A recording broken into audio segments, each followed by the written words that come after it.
Top 10 shortstops, folks. Jack, Peter, Just Baseball show on Tuesday, February 21st. We did second base. That's fun.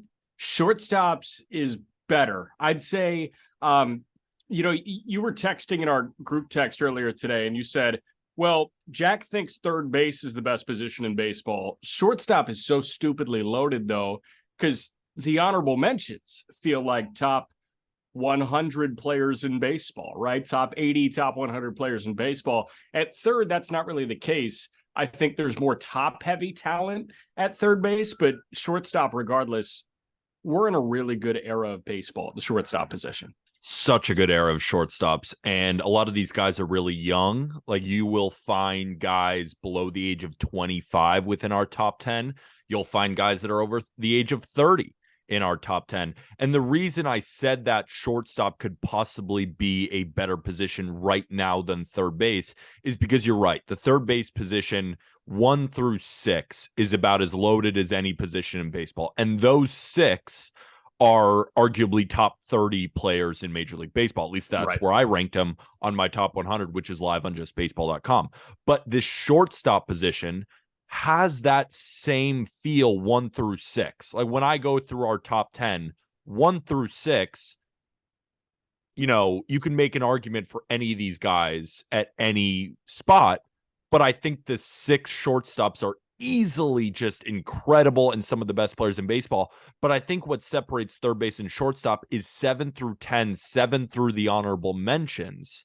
Yeah, is better than 7 through 10, 7 through honorable mentions for third base. That's why I said I think that this position is the best in the sport. Yeah, it is the deepest position in baseball, I'd say. I think I'm probably looking at it more as, well, I'll take those 5 over this 5. I do think that, in terms of just like a player standpoint, the 5th best third baseman, and I won't spoil the rankings, probably slots in at 3 on this list if we're just talking like overall player. But there is a massive drop off after 6, like you're mentioning here. Not so much. Like, it was a fight to get into the top 10. It was a fight to even get into the honorable mentions. I'm wearing sunglasses. I'm sitting outside on a patio doing this in Santa Clara, California. Very exciting. I just tried In-N-Out for the first time, and every Californian I've ever interacted with wants my assessment when I have In-N-Out, and you are no different as a native Santa Barbaran. I got the fries animal style, like you're supposed to do, right? Okay. Well, my personal opinion, I don't do the animal style fries. I get fries well done, because the problem with In-N-Out fries is they come a little soggy. They're a little soft for a lot of people's liking. So people just throw In-N-Out fries to the trash and say, these aren't good fries compared to other fast food establishments. You haven't had well done fries. So what they do with the well done fries is they put it in a separate fryer. It's ultimately an inconvenience for them. So they have to make a separate batch. The customer's always right, man. Or the customer's always right. If I'm going to go to In-N-Out, I'm going to get the best version of your food. And that's the well done fry. So 0 for 1 for you so far, but the animal style fries are very good. So you would go well done fry, animal style, normal fry? Personally, I'm such a fan of the burger that I maybe have gotten animal fries a couple of times, and I've been in and out. I remember growing up like once a week for my entire life. So I would honestly rank well done fry, 50 feet of crap, soft fry, and then the animal style fry. Got it. Okay. Yeah. The animal style I was disappointed by, I think, because everybody has told me that I need to do it. Here's the thing about In-N-Out, though. Californians overrate it, but then everybody that doesn't like it will underrate it and be like, oh, Californians told me that it was so good, but it sucked. It doesn't suck. That was a very, very good burger that I had. The fry could have been a better experience, but I digress. Shortstops. One last thing. Give me a burger rank out of 10 with price involved, because that's what sets In-N-Out apart. If you compare it to Shake Shack, you have to understand that it's half the price. You want to compare it to Whataburger, you want to compare it to Five Guys, it's half the price of these places. So factoring in price for the quality of the burger, Give me it out of 10 before we get into our top 10 shortstops. Yeah, so I was buying for 3. I was buying for my college brother and his college girlfriend. So, classic rich guy move, classic influencer lifestyle. I just slap the card and buy for 3. So I didn't know the exact price, but it came out to like $10 per person, which is pretty good, California way. Yeah, I mean, price included, the burger 8.3, overall experience 6.9. Nice. Yeah, not nice. It is a 10, and you compare every other burger to In-N-Out when you factor in price. If you want to debate In-N-Out versus me, I am almost more inclined to fight to the death over this shortstop ranking. That's how much I care about In-N-Out's rank within other burgers. Interesting. As a native Midwestern folk, I do believe Culver's reigns supreme in the burger category. I think Culver's 1, and In-N-Out might be 2. Yeah, you lost, man. You definitely lost the audience. Now, how can anyone trust your opinion of shortstops after saying Culver's is better than In-N-Out? Well, that's because you didn't grow up in Wisconsin or the Midwest. But now we can talk about Jeremy Pena. Fair? All right, you got me fired up now. So I might have the rest of this episode pretty upset. Okay. All right. Let's jump in with the honorable mentions. We've got 3 honorable mentions. Number 1 is Jeremy Pena, and this was a really, really hard omission from the top 10. Pena, his rookie year with the Houston Astros, he was handed an impossible task: replace the Platinum Glover and the F-WAR leader from 2021 in Carlos Correa. He ended up doing it swimmingly. Obviously, he's not going to be Correa, but he was the best version of Jeremy Pena that I think anybody was expecting, and he turned it up in the postseason. In the regular season, 136 games, slash 253, 289, 426, 22 homers, 63 driven in. He was 11 for 13 in the stolen base department with a 3.5 WAR, a 102 WRC plus. But when this guy got to the postseason, it was 345 with an OPS over 1,000. He was the ALCS MVP and the World Series MVP.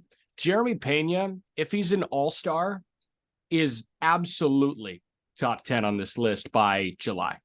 Yeah, the reason I like Pena so much, and you saw him on my top 100, ranked pretty high, is because it's a very safe profile.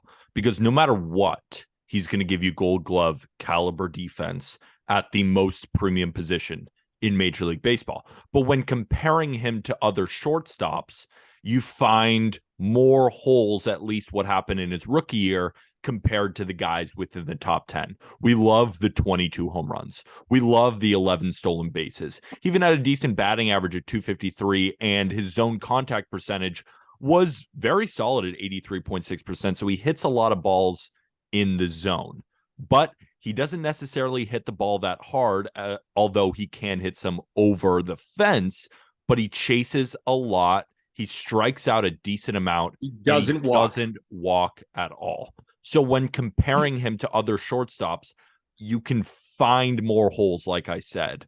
But I think there's something that needs to be said about a guy like Jeremy Pena, but I don't want people to overrate what I'm saying here. I just want it to be put in the plus column, and that is his postseason performance. So when we're splitting hairs, you have to find individual holes. We were just talking about that on the Top 100 live stream on our YouTube. And if you're watching on YouTube, we'd love to if you could hit that subscribe button, hit the like button, leave your top 10 shortstops in the comments below. But what we were saying is that when all of these guys are so good, and all of them hit home runs, all of them play good defense, all of them are great players in their own right, we have to find those specific areas of good and specific areas of bad to maybe have a slight separator. And I loved what he did in the playoffs. I love, as a rookie, in the brightest moment, when you said he had the hard deal of replacing a guy like Carlos Correa.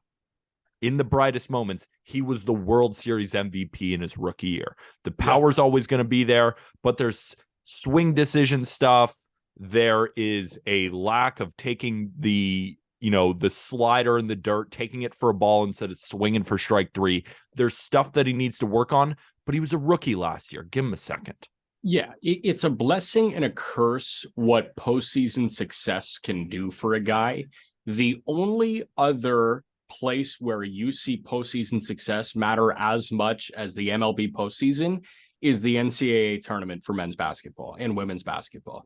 Like there are guys that take themselves from come back for your sophomore year to lottery pick in the NCAA tournament. There are guys like Jeremy Pena, who is good, gold glover, but a 715 OPS, jumping that 300 points in the postseason. And this guy's stock is probably as high as it'll ever get. Now, if he does it again in the postseason and he rips off another 1,000 OPS postseason this year, then we're looking at this guy as one of the greatest postseason performers ever because he's already done it for 13 games. You know what I mean? The thing, like, it's almost a burden when you're that good in the postseason because this guy went from stock fine to stock as high as it can possibly be. Now, how does he come back? Because if he does have a 715 OPS a couple months into the season or ends this regular season with a 715 OPS, is he now a disappointment? Because I think everybody's expecting this massive jump. I don't think we've seen the best from Jeremy Pena. I think that we're going to see an incredible season from Jeremy Pena, and I do expect him to be on this top 10 list next year. But I'm worried that there's almost going to be a sense of disappointment if he does what he did in the regular season again. I agree. And I think there's two schools of thought with guys like Jeremy Pena. You see the people who think he's wildly overrated. He's only done it once. The glove is amazing, but some people don't believe in the bat as much as others. Then there's other schools of camp who believe this is one of the safest profiles in Major League Baseball. The glove is real. The bat is only going to improve, and he should be well within the top 10 shortstops. I think we found the middle, putting him on the honorable mention, which is a testament to him in his first year in the most loaded position. He's among the names we considered for the best shortstops in baseball. And I think we found the sweet spot. One thing I was upset with Aram, he said that there's no perfect list. This is a perfect list. And you might question that and say, well, Peter, you had Jeremy Pena maybe a little bit higher than this honorable mention, and you called your own list a perfect list. And I would respond to that with, first, shut up, nerd. Two, the Mona Lisa and Starry Night are both perfect paintings. Different, but are artistic in their own right.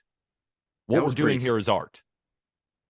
That was sick. And you went to like literal art. I was going to go like album direction, but you went Mona Lisa and Starry Night. That was pretty hot. Thank you. For being honest. I feel good. I've lowered my anger off the Culver's comparison, which I'm going to be bringing that up for the rest of the time now. That's fine. That's fine. Have you tried Culver's? Yes or no? No. Okay. Next one is also a second-year shortstop. Bobby Witt Jr. is our second of three honorable mentions. 150 games in his first major league season, slash 254, 294, 428. So almost an identical slash line to that of Pena. 31 doubles, 6 triples, 20 homers, 80 driven in. He was 30 for 37 in the stolen base department. He put up a 2.3 F4. The thing that dinged him was he really struggled defensively, particularly at short, just because he was getting reps at third and then he was bouncing back to second. He didn't have a consistent home, and he did finish with a 99 WRC plus. Witt strikes out a lot. He doesn't walk. But Bobby Witt, if his underwhelming rookie season is 20 bombs and 30 stolen bases, we're in for a treat with Bobby Witt Jr. Yeah, it was funny. When I was looking at the WRC Plus, it was one of the most shocking numbers because I thought to myself, how? And it's just he doesn't walk. And that's what, like, WRC Plus, I would say, is the best hitting statistic that we have because it compares players with a perk-adjusted stat, with a perk-adjusted factor to it. It accounts for everything. It accounts for mostly everything, but it does really, really help guys who walk. Like, and I think a perfect comparison is like a guy like Yandy Diaz hit 9 home runs last year, walked an incredible amount, and ended with a 146 WRC plus. Bobby Witt Jr. hit 30 bombs, stole 20 bags, and was consistently making loud contact. Was he really 47% better than Bobby Witt Jr.? That's why we have to look at all stats and really paint a picture of who this guy is. In terms of max exit velocity, 92nd percentile. When he makes his hardest contact, it flies. Talking about sprint speed, he is the fastest player at the position. Average exit velocity, hard hit rate, he's in the upper half. barrel rate, all that good stuff. We know that he's going to hit forever. And when I said 30 bombs, 20 stolen bases, actually 30 stolen bases, 20 bombs. Yeah. But with that said, I could easily see him being a 30-30 guy. I think he has to walk more. He does. He just has to see more pitches. He has to limit the chase because he was in the 16th percentile of it. But Bobby Witt Jr. is as exciting of a player as we have in Major League Baseball, and he's also 22 years old. He's almost the opposite of Jeremy Pena in that way, right? You have the safe batted ball profile where you know Bobby Witt Jr. is going to hit and he's going to affect the game on the base pass, and that's almost like the floor of what he's going to do. But then what will happen with the glove? Transitioning from shortstop to third base certainly doesn't help. It also doesn't help when you're 21 years old doing that.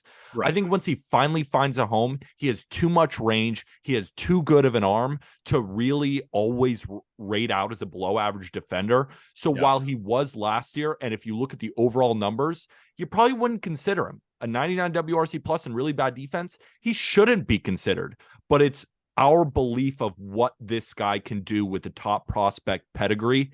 Bobby Witt Jr. is one of my favorite young players in this game. But before we move any farther, and we're going to have this conversation, like all three of these honorable mentions don't walk at all. Mm-hmm.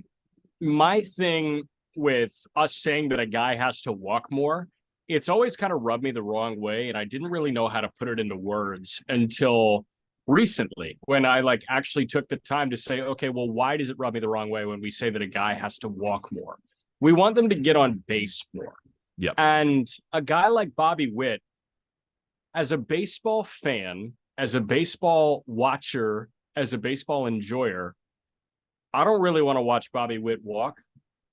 I want to see him swing. You know what I don't like watching guys walk. It's my least favorite thing about this game, actually, is watching guys walk. I totally agree with you. But the reason why I want to see Bobby Witt Jr. walk more is he has a special tool. Well, he has an 80 grade run tool. So if he gets on more, lays off bad pitches, waits for good pitches to hit, this could be an incredible hitter. If he gets on first, he could be on third. So he could turn 4 balls into a triple. That's how of an electric base runner Bobby Witt Jr. is. So with him especially, the walks are so important, but we also have to consider there's sometimes reasons why these guys don't walk. They know they should take their base on balls. But what was Bobby Witt Jr.'s role with the Royals last year? It was do everything. You had to hit. You had to swing out of the zone. He was one of the few who was the run producers, even though he switched between leadoff, hitting second, hitting all across the lineup. RBIs at the top of the order. He had 80 driven in. And that matters. Some of these guys, it's much easier for a guy hitting 6th for a contender to take your walks because we just need more guys on base because we have so many other guys. With a banged up Salvi last year, first year at MJ, it was on a 21-year-old to really be the best hitter on the team. And sometimes the best hitter on the team can't just take walks because the guy behind you can't drive you in. Yeah. So we want Bobby Witt to get on base more. A 294 OBP is not going to cut it. Mm-mm. Unfortunately, the way to that is walking. But other ways that may not show up in OBP to get on base more and improve that 30 stolen base marker is to not strike out as much, right? It's to put the ball in play, put the ball on the ground. Because even if you roll into a fielder's choice, that doesn't help your batting average. It doesn't help your OBP. But guess what? You're on first base. That's what Bobby Witt can do. So I would love for him to cut down the punch outs and use that athleticism. Obviously, it'd be great if he walked more. But as somebody who loves watching Bobby Witt Jr. play, I'd be kind of disappointed just watching walk after walk after walk. And that's the thing that gets me about these high OBP guys. Next one. Another guy that doesn't walk that much, and he was hampered by injury a lot in 2022. This is one of my favorite players, maybe my favorite player in all of baseball. Tim Anderson is our third and final honorable mention. Played less than 80 games, 79 games, but he is a walking 300 hitter. Hit 301 with a 339 OBP, a 395 slug. He had 13 doubles in 79 games, 6 homers. He was a perfect 13 for 13 in the stolen base department. He was a 2.0 F4 guy. He had a 110 WRC plus. Tim Anderson is a two-time All-Star, a Silver Slugger winner, and owns a batting title when he hit over 330 in 2019. Tim Anderson, when he's on the field, and I know we're going to talk about durability with him, but when he is on the field, Tim Anderson is must-see TV. Agreed. Tim Anderson, very safe batted ball profile. He's going to make a lot of contact, and he's going to hit with authority when he hits the ball. He's going to hit it hard enough. Yeah. He's going to hit it hard enough. Now, you look at the bubbles, like 46 max exit velocity, 37th percentile average exit velocity. But again, I think we both know that he was banged up last year, and that's kind of been his issue. He's been banged up kind of his entire career. But in 2021, like, he's in the upper half of baseball. So we know that he's got it in the bat, and he's 29 years old. This isn't a 34-year-old Tim Anderson we're talking about that could be over the hill. It's not. It's just about staying on the field. Still hit 300 last year because he's almost a guarantee to do that year in, year out. But I'm a little bit worried about the power, and I'm definitely worried about the durability. I think that's what keeps him off this list, because I think he's a slightly below average defender when you compare him to other shortstops. Now, if he moved over to second base, he'd probably win a Gold Glove if you moved him kind of anywhere, because he's a great athlete, and he has good tendencies at shortstop. But when you look at the numbers, it's hard to say that he's above average. You could argue average. He passes the eye test. Passes the eye test with flying colors, and that's why it's tough. But when you look at his entire profile, there's more holes than there are with guys on our top 10, and that's what probably puts him at 11 for us. Yeah.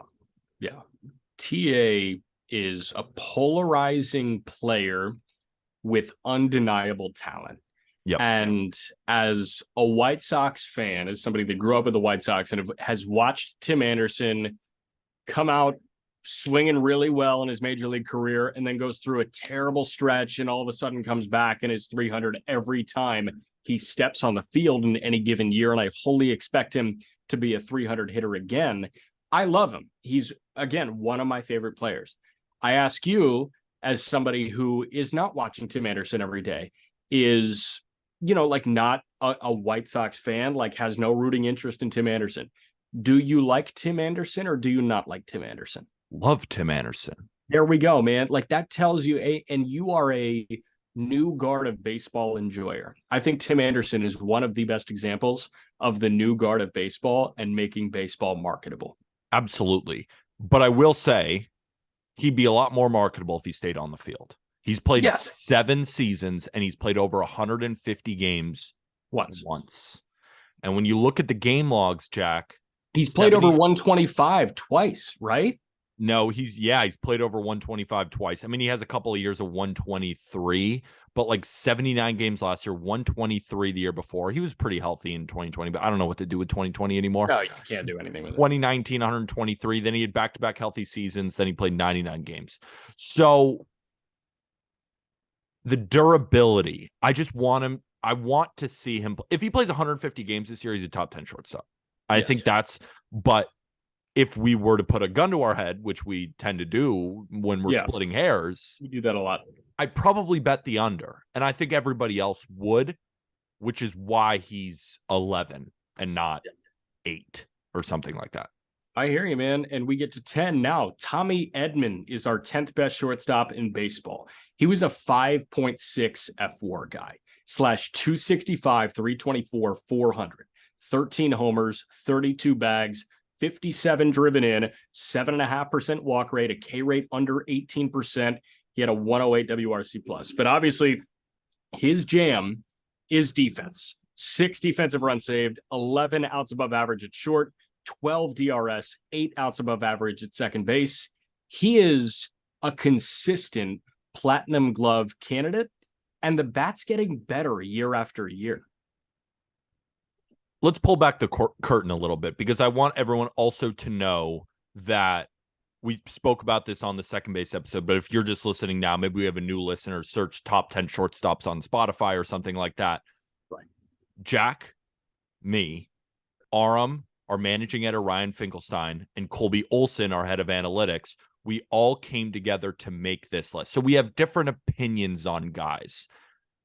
I know Colby is a Tommy Edman guy. I'm a Tommy Edman guy. Are you a Tommy Edman guy?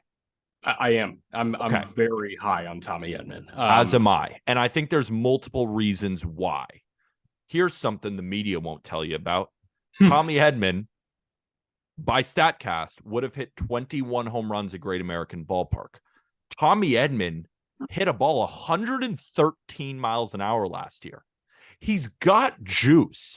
It's just about putting it together. And he put together 13 home runs last year. And it's not like, again, Tommy Edman is 27 years old. He's filling into his body. Could we see a guy who's 15 to 18 home runs with 30 to 35 stolen bases, who's one of the best defenders at the position, who doesn't really strike out? That's a great player. That is a gritty, really good baseball player. And I was a Cardinals truther. And then what has been happening is I have almost been shit talking the Cardinals too much because the idea of pitching in free agency has come up so much, and I really don't like what they did. I don't really like what John Mozeliak has been doing with that, but I digress. Now is the time where I jump back into my Cardinals love because I am a Tommy Edman believer. I think this guy could put up his best season that he ever has now that he's finally settled into shortstop. He knows his role. Get on base for the Goldschmidts, the Arenados, the Tyler O'Neills, we could continue to name names. That's his role. He does it perfectly. He knows it. He's almost like he's like a Julian Edelman in the Patriots offense. He's like one of those guys who just knows his role and he does it at as well as you'd want anyone in that role to do. Yeah. So I was actually going to make another comp, and I've been on like this basketball comp kick for some reason, but he's the point guard that doesn't turn the ball over. Right. He's the guy that orchestrates an offense. He's the guy that you never have to worry about because he is 2 wins at least defensively. If he sucks, like if he's horrible offensively, he's still a 2 WAR guy because of how good the defense is. Even better, probably. Even if he's horrible, he's probably a 3 WAR. He might be 2.5. Yeah, 2.5 or 3 if he's horrible. Which he won't be. But the thing is, like he's pretty good offensively and he doesn't punch out. He's never a liability on any given night. Like you're not going to see Tommy Edman go 0 for 4 with 3 punch outs. And if he does, please tag me in it. If that happens at any point this season, that's not Edman's game. Edman's game is situational hitting, doing what you got to do offensively and making 0 mistakes defensively. And that's a hell of a player. That's a top 10 shortstop in the game. Totally agree. Number 9 is Wander Franco. And this was a loaded conversation. 2.3 F4 in 2022 in just 344 plate appearances. He slashed 277, 328, 417. 6 homers, 8 bags, 33 driven in, a walk rate just under 8%, a K rate under 10%. He had a 116 WRC plus.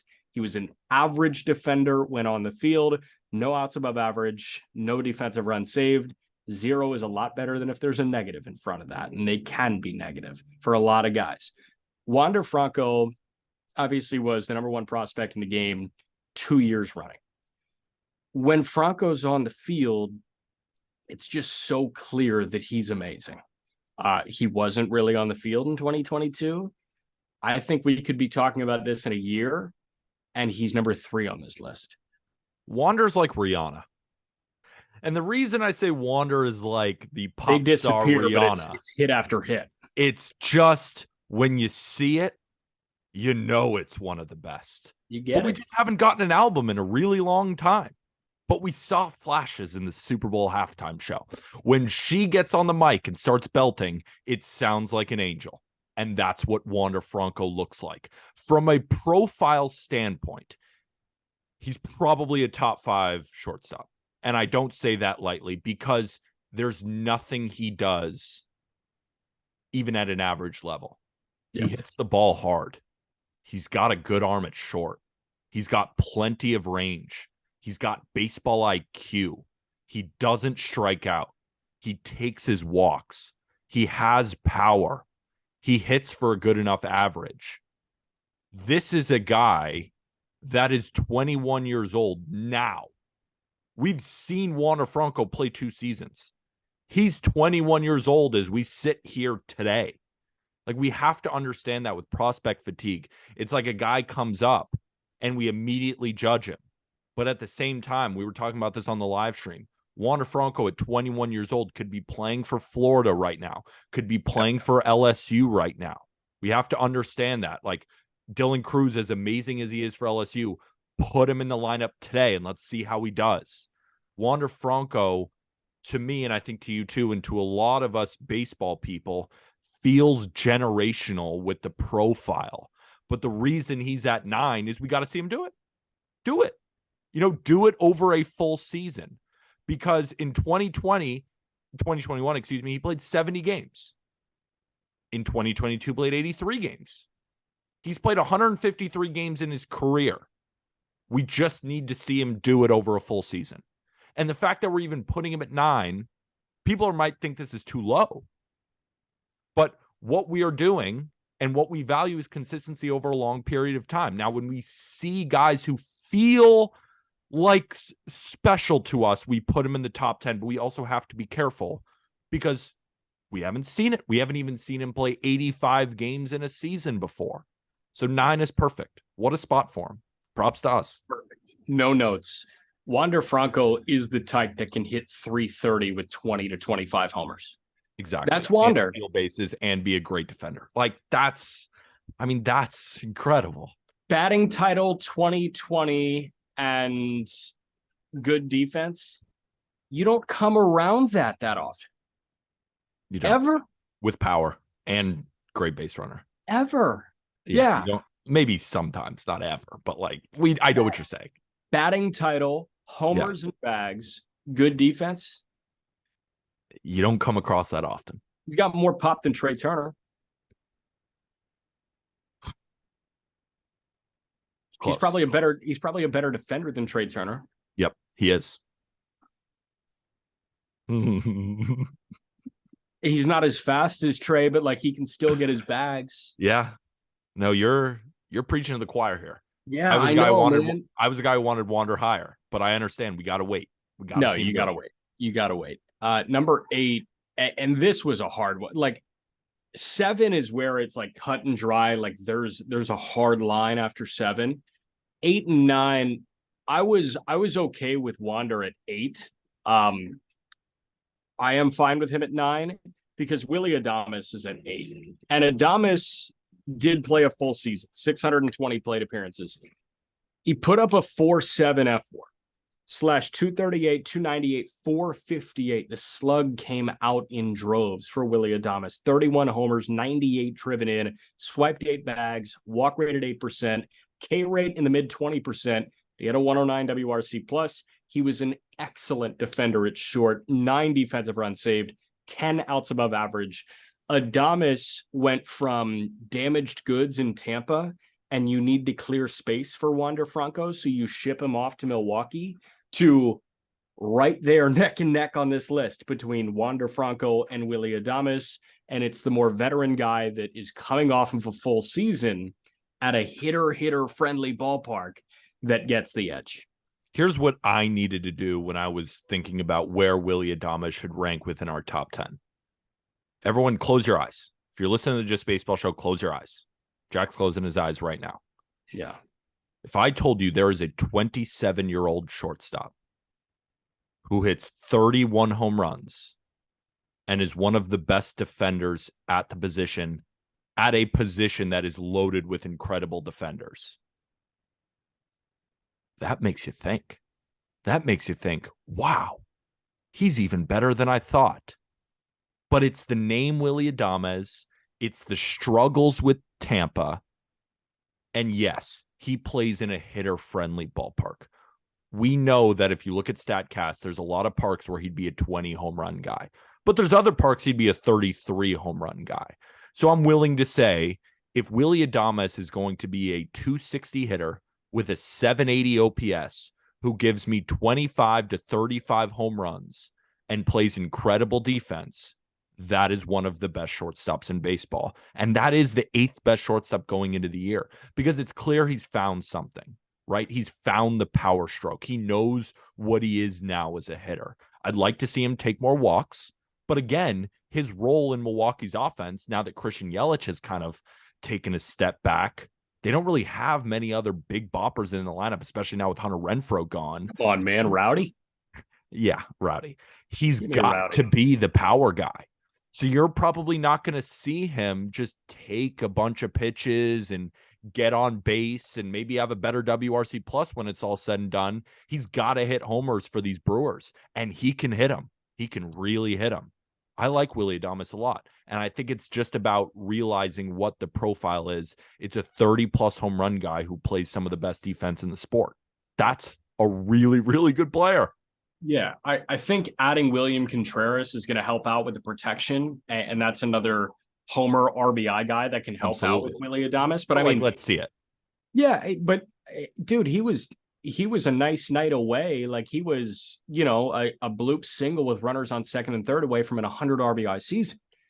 He was 31 bombs, 98 driven in. And we talked for the Brewers. Yeah. And we talked about this with Ozzy Albies, like, pick whatever bones you want, but 30 and 100 driven in, you can't deny 30 homers and 100 ribbies. Doesn't come around that often. And we have no reason why he can't do it again. There's not like these crazy advanced stats that's going to tell you that Willy Adames sucks. Really, no, they're not. If he's the king of the counting stat, if he's the king of the counting stat with advanced defensive metrics, we're really happy with Willy Adames. Are we not?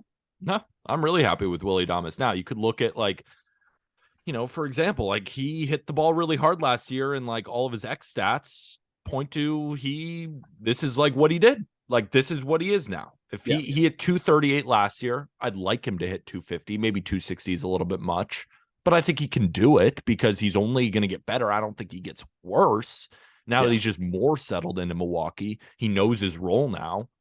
I'm expecting a really, really solid season, and I bet he finishes 8th in WAR this year in the shortstop position. That's what I see from him. But again, clear drop off before number 7, because number 7 is Dansby Swanson. Now with the Chicago Cubs, 6.5 win guy last year. He played a whole season, 700 plate appearances, /277, 329, 447, 25 bombs, 96 driven in, 18 bags, a 116 WRC plus. And oh, by the way, he was arguably the best defender in baseball at shortstop. 9 defensive runs saved, 20 outs above average. I thought he was going to get to the $200 million threshold. He did not. I think the Cubs made the right decision handing that money to Dansby Swanson. If it was over 200, I would have shuddered a little bit. But seeing Xander Bogaerts get 280 and seeing Dansby get under 200, I thought, man, that could have been a steal in that market. So it was around August, maybe September of last year. It was obvious that Dansby made these incredible adjustments on defense. And it was clear that he was working on it. We were reading articles that like he's just such a hard worker, that he was improving. And we saw him blossom at the shortstop position as probably the best defensive season by the numbers last year. I mean, that's evident by ranking in the 100th percentile and outs above average. Colby and I, we were in the office and we were like, how did he do it? Like, what did he improve on? And we saw that there was, you can go on StatCast and look at, glove side, charging in on balls, backhand. And we saw that there was like a big discrepancy, like in 2020, 2021, like before this year, really bad at the backhand. And, I didn't know that, but it showed in the numbers. And then we watched video and it's like, oh yeah, he wasn't really getting to that. He wasn't completing the throw because his arm is average, but he worked on it. And he became one of the better shortstops at the backhand last year. That's what Dansby Swanson is. And to all the people who are doubting Dansby Swanson, I think he can hear you. Because I think based on what I've read about him, based on listening to interviews where he can break down the game, this is a very smart baseball player who knows his holes and is willing to work to make himself a well-rounded player. And now you can look at specific things. You can look at his swing and say, No, he's not going to be the 6.5 WAR guy. And I probably agree with you. But if you look at season after season, the hoopla about Dansby is he's never done this before, right? He's never had a 6 WAR season. He's never had a 4-win season. But if you look at year by year, he gets better every year. And that's not a mistake. He is as hard of a worker as we have in Major League Baseball. And I think he's going to come to the Cubs and be a 4.5 to 5 win player. I bet he finishes 7th in WAR. That's why I think 7 is a perfect spot for him. And he has 52 home runs over the past 2 seasons, 27 and 25 drives and runs. He got caught stealing a lot in the base pass, which is weird. I don't know why. Like, last year he only had 18 steals, but he was caught 7 times.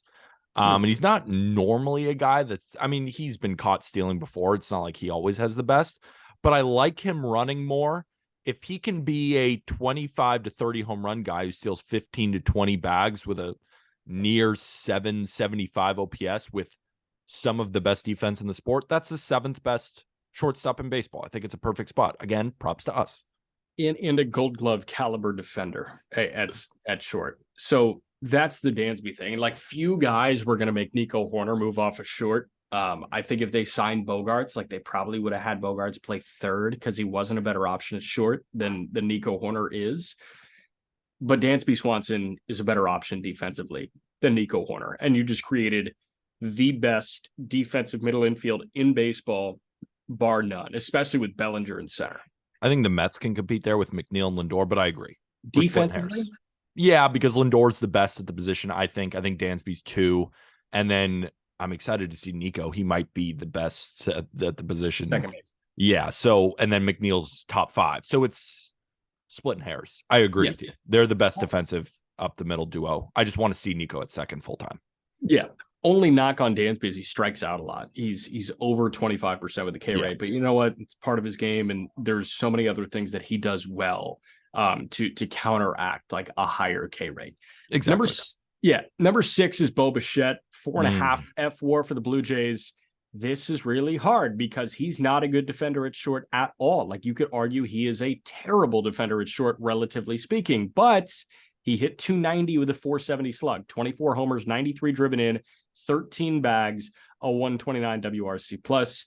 You are a Bichette truther. What say you, Peter Apple? He's got a special bat. Special.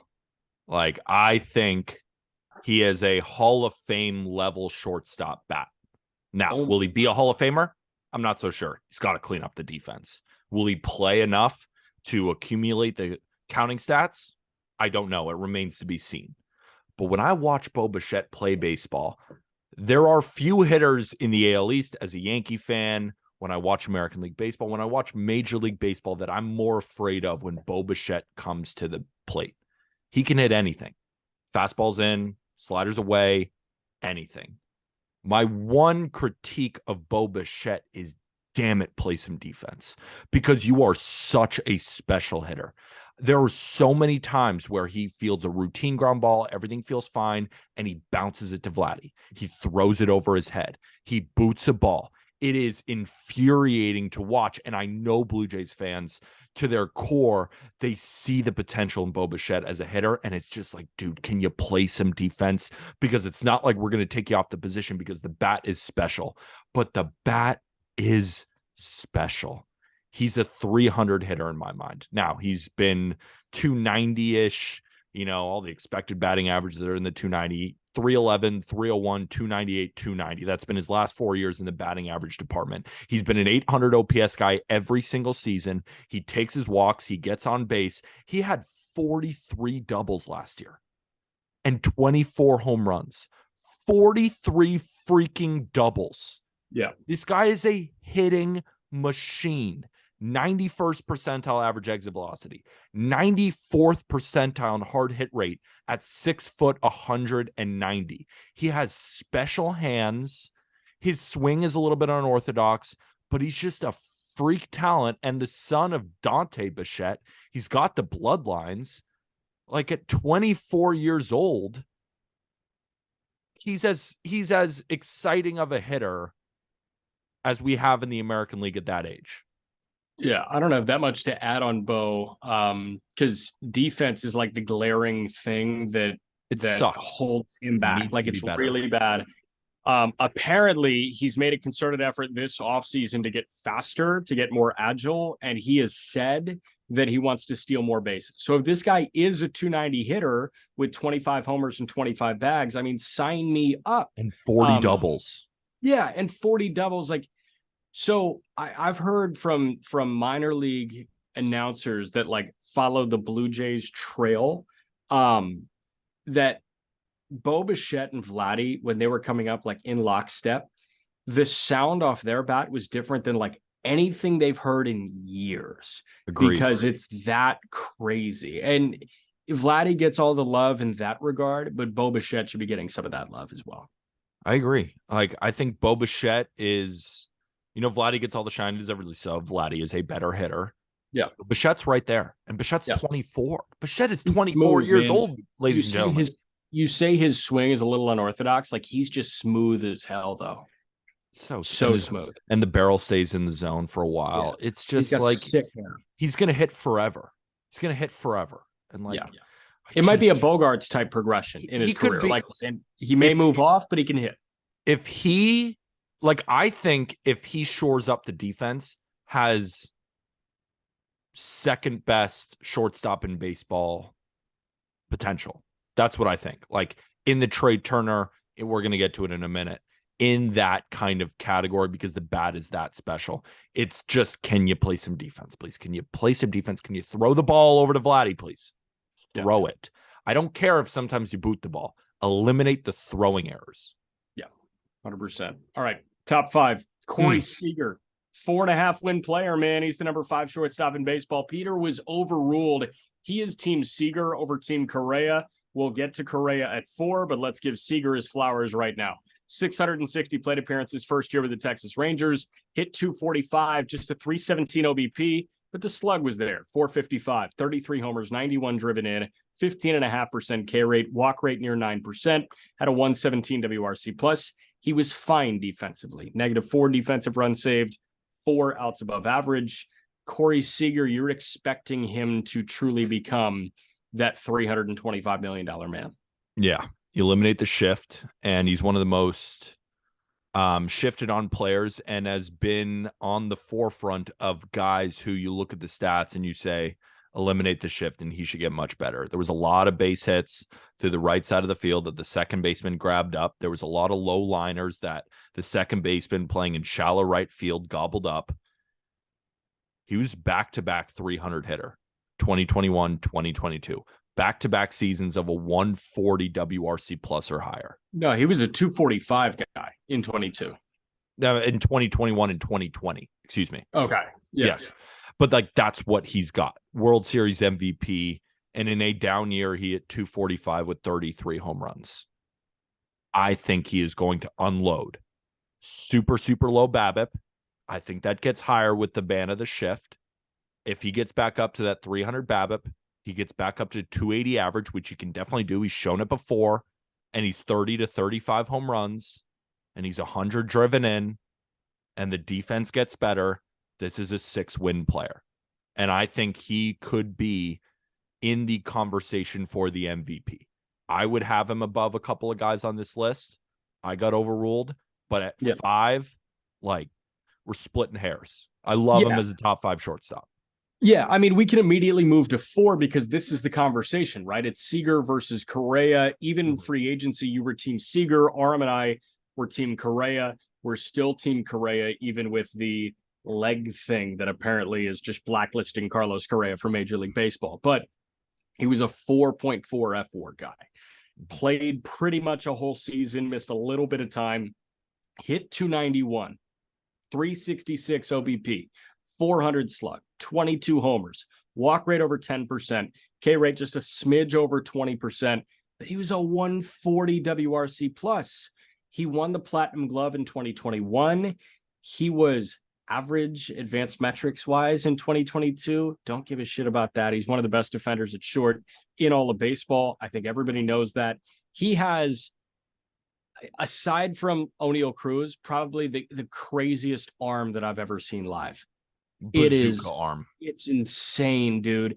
I think Carlos Correa is a better player than Corey Seager. You don't. Why? No, it's just funny too because I totally agree with you. I think he might have the best arm at the position at shortstop, maybe outside of like O'Neal Cruz or someone like freaky like that. But like Cruz, like sometimes he has no idea where it's going. Correa, he knows where it's going every time. So I think he's got the most impressive arm. And that's why I think the bubble on Baseball Savant for arm strength, 72nd percentile, it's bullshit. False. Like I can't rely on the bubbles for arm strength. Like other things you can rely on, like expected batting average, xWOBA, exit velocities, all that kind of stuff. But arm strength, like he's 99th percentile. He has a bazooka arm at shortstop. Exactly. I think Correa is great. But I think if we go tool by tool, who's truly better? Power, I'm gonna give to Seager. Yeah. Hit, I give to. I mean, Seager's got a lower K rate, but Correa's like consistently. God, call it a wash, I guess. I would say Seager. I mean, multiple seasons of hitting above 300, and Correa's done it once in 2017 where he played 109 games. So I would give that to Seager. So from a hitter perspective, I'll take Seager. But what takes Correa over the top and why I can understand being 4 versus 5, it's just you value the bat, you value the defense a little bit more. I'm a guy who goes a little bit more towards the bat. When at this position, you can make a very sound argument that defense should be on a higher level. That's why Edman makes this. No, I mean, yeah, go ahead. Chicks dig the bat, man. Like it's all about the bat. Here's the thing, though. I think the difference defensively between Correa and Seager is greater than the difference offensively between Correa and Seager. And I think that's fine. I'm also in the boat of I think this is going to be a career year from Seager, and I don't think we can just fully discount the leg thing. Is Correa finally going to hurt his leg? No, I'm not saying that. And I don't think he is. And that didn't really go into my analysis. But again, if we're splitting hairs, what do I expect in 2023? A career year from Seager and a very good year from Correa. And so that's why, I've opened it up. Like I'll take WAR bets on both of them because while Correa is a safer bet to have the higher WAR, I like Seager's upside here with the improvements on defense. But that's why I'm not going to fight to the death about this one. There's other arguments which I will, but I just have a firm belief that this is going to be the Seager year while I think we get a great Correa year. Yeah, we've talked about it so many times in this pod, so I will end that debate by saying I respectfully disagree. Right? And I respectfully disagree. And it's like 4 versus 5. If Corey Seager was ranked 4th on our list and Correa was 5, you ain't losing a wink of sleep. Neither am I here. And honestly, like we could be talking about those guys at 3 and 4 because 3 is Xander Bogaerts. And Bogaerts, while he did take that step up defensively this year, 5 DRS and 5 outs above average, do we know if that stays? TBD. What we cannot deny is what he did. He stepped up defensively and he was a 6-win player. Hit 307, 377, 456. 15 homers, will always be at or near the top in doubles in all of Major League Baseball. K rate under 20%, walk rate at 9%, a 134 WRC plus. This guy just signed an 11-year deal, takes him into his early 40s. He's going to be hitting doubles in his early 40s. We know that. Is Xander Bogaerts sniffing a possible Hall of Fame case or no? No, for me right now, but he's this 2 more times. He's 30 years old and he has 156 career home runs. And he's got 1,400 hits. He'd have to play like 20 years at this level. And I just don't see that. I don't think he's a future Hall of Famer. But at the same time, that shouldn't take away from the greatness of Bogaerts this year in particular. The reason I love Bogaerts so much is, he made improvements on defense, but a lot of that was shift dependent. He had a lot of outs above average playing a specific, short right field, playing back as a somewhat of a second baseman. I'm actually kind of worried about him defensively at short this year because I don't think he really has the range. I think he has a fine arm, but as a shortstop, but then I also think to myself, I don't really care that much. I care but I don't, because he's going to hit forever and he hits everything, and his swing is so perfect and his barrel stays in the zone so long. He hits four-seamers, he hits sliders, he hits sinkers, he hits changeups, he hits cutters, he hits any pitch you throw in the zone because his swing is perfect. He's going to hit forever, and he's a doubles machine. My one worry, and why I personally would have Bogaerts 5, I would put Seager and Correa above Bogaerts, because one, I don't believe in the defense. And I actually think if we were to rank on defense, I would have him third. Power, I would also have him third. We can't forget he hit 15 home runs last year. Like 15 home runs in Fenway. And now he's going to Petco. I would honestly say Bogaerts has more power than Correa. I would definitely disagree with you. I would say that Bogaerts is a better hitter. He's a better hitter. But like, I mean, even Correa had a higher slugging percentage, and I would even say it was a slight down power year for him. I would not say, but agree to disagree, I guess. Yeah. Like, if we're looking at, let's just see Petco last year. In Petco, he would have hit 13 home runs. That's what StatCast deemed him as after he hit 15. Like, if he hits 13 home runs next year and doesn't play that great a defense, he's probably a guy who we think at the end, like, we should have dropped him. Right, now, but he could also hit 50 doubles. He could also hit 50 doubles. And that's why he has to be in the top 5, because he has such a safe batted ball profile, because he's going to hit everything forever. Like, he's just going to hit. There's no pitch that gets by him. There's no type of velocity. He takes his walk. He's just a great hitter. That's why they paid him, because they know it's like, well, if he plays outfield or he plays a DH or third, it doesn't matter. He's just going to hit forever. So we'll pay him. And that's why when I looked at the contract initially, I was like, whoa, that's such an overpay. Are you kidding? And it was an overpay. Yes. But the belief is that he's going to hit forever. And I agree with AJ Preller and the Padres. Yes, 100%. All right, we got the top 2. Trea Turner is the second best shortstop in baseball. Just signed his $300 million deal with the Philadelphia Phillies. Over 700 plate appearances this past year. He was a 6.5 win guy, hit .298 with a .466 slug, 21 homers, 100 driven in, 27 stolen bases, a 128 WRC plus. He's a fine defender, average to maybe slightly below average. But what this guy does is on par with anybody when you look at all-around game. He's one of the best pure ball players in all of baseball, and he's damn sure the smoothest ball player in Major League Baseball. You know how I compared Wander to Rihanna? I kind of compared Trea Turner to a Will Ferrell movie. Like, no matter what, it's going to be funny. Bangs. No matter what, it always bangs. You curl up, and it's like, when I put on a Will Ferrell movie, I know I'm going to laugh. When I watch Trea Turner, I know I'm going to have fun. Speed, power, average, fucking sliding. He's just one of the most fun players to watch in this game. But I think the one thing that you can tear him down and why he's not number 1 is the defense is not there. Remember, he's a converted second baseman. He made some blunders in the playoffs that kind of cost the Dodgers. And during the regular season, he didn't rate out that well on defense either. 48th percentile, now it's above average. He doesn't have a very good arm. He's one of the lesser defenders on this list, but he might have the best batted ball. He might be the best hitter on this list, because he's going to hit 300 with, he's going to hit 300 with 20 home runs. Like, when you know that, like bags. Knowing that going into a season is so impactful for a team. He's going to be great. And it's just, is he going to be amazing or great? Nobody hates having Trea Turner on their team. No.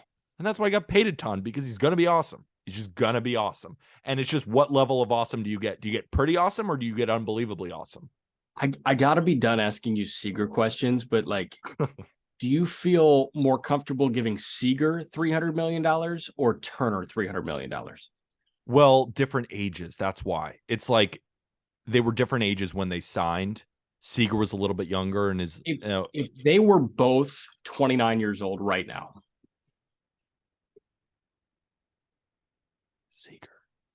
Seager, yeah, no, I honestly disrespectfully disagree now. That's fine. That is totally fine. I'm just a believer. Such a safe bet. He's such a safe bet. I agree. Yeah. I mean, Turner.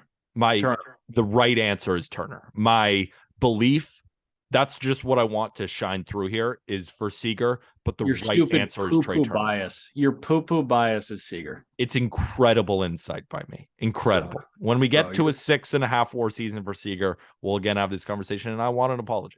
But Trea Turner was if he has a 6.5 3-WAR season, I will issue an enormous apology. This is one of my takes for the year. This is something I will hang my hat on. I believe in Corey Seager having an amazing year. But to that point, the right answer is Turner. The safe answer is Turner. Yeah. There you go. Wrapping up with the best shortstop in the game. It's the Mets' Francisco Lindor, 7-win player this past year, 270, slugged 450, 26 homers, 107 driven in, 16 bags, 8.5% walk rate, K rate under 20%, a 127 WRC plus, 13 outs above average. He is a perennial Gold Glove candidate. He will always be an MVP dark horse when you look at books at the beginning of the year. Francisco Lindor finally did what he was asked to do with that massive contract. And I say finally because it was like year 2, but I think 2021 was underwhelming for a lot of Mets fans and for a lot of baseball fans who were thinking, oh, you go to big market, you're going to be crazy. Guess what? He was finally fucking crazy in 2022, and he's probably going to do it again for the next 5 years. The only thing I really want to talk about Lindor with is people who don't think he's the best first or shortstop in baseball and people who think Correa is better, because I've seen a lot of that on the internet and I just don't really understand it. I almost think this is easy. Like, Lindor is the best shortstop in baseball. He is great at everything. He's the best defender at the position. So Correa's calling card, and he might be the second best defender in baseball at the position. Lindor is number 1. Yeah. Lindor has more power than Carlos Correa does, and it's reflected in the home run totals. Like, game power, Correa might have more raw power, but game power, Lindor has more of it. Lindor is probably the better bat to ball guy. Lindor has better plate discipline, or at least it's really, really close. Like, when we're looking at just straight up walk rates, they're both at between the 8 to 10%. Yeah. I think Lindor is better on the base paths, and that's reflected in 16 stolen bases versus Correa's 0 last year. Yeah. Lindor had a down 2021, but you guys talked about in the second base episode, which I thought was beautiful how you broke it down, so I'm not going to spend much time on it. But the Mets had problems in the clubhouse and with their hitting philosophy, and that ruined a lot of guys' 2021s. And that was also Lindor's first year after a $341 million contract. Then he got settled in, put up the best season from a shortstop, like he has basically every year he's been in the league, and he's going to continue to do so at 29 years old. I don't even think it's really a discussion. Francisco Lindor is the best shortstop in Major League Baseball. Boom. Boom, boom, boom. Nothing to add to that. Lindor was a very easy number 1, and Ryan Finkelstein already had it on the dock when we did record this pod. And Mets all 5 of us agreed. All 5 of us, Lindor is the best shortstop in Major League Baseball. There was no question at the end of last year. There's no question going into this year. So real quick, just to run through it again, our 3 honorable mentions: Jeremy Pena, Tim Anderson, Bobby Witt Jr., Tommy Edman was 10, Wander Franco 9, Willy Adames 8, Dansby Swanson 7, Bichette 6, Corey Seager 5, Carlos Correa 4, Xander Bogaerts 3, Trea Turner 2, and Francisco Lindor is the best shortstop in Major League Baseball. Every link you need is in the show notes. Yep. Peter, I'll save you the breath. You and Aram will be back tomorrow to do what? Top 10 infields? Yeah, top 10 double play combinations. And one more thing, again, if you want to support Just Baseball, get yourself some merch. If you could rate us 5 stars on Apple Pods and Spotify. But one thing too is we're talking about players. I will be coming out with a lot of preseason bets. I know a lot of people are getting really excited, and all of these player props are going to be available on Prize Picks. The link is in the episode description. Use code Just Baseball on Prize Picks, and whatever you deposit, they match it. You put in 50, you get 50. You put in 100, you get $100.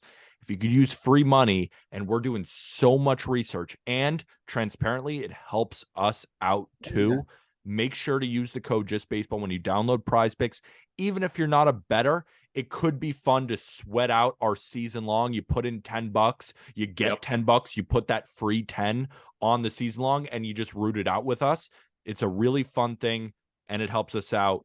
in the episode description. Use code JustBaseball on Prize Picks. And with that, thank you, everybody.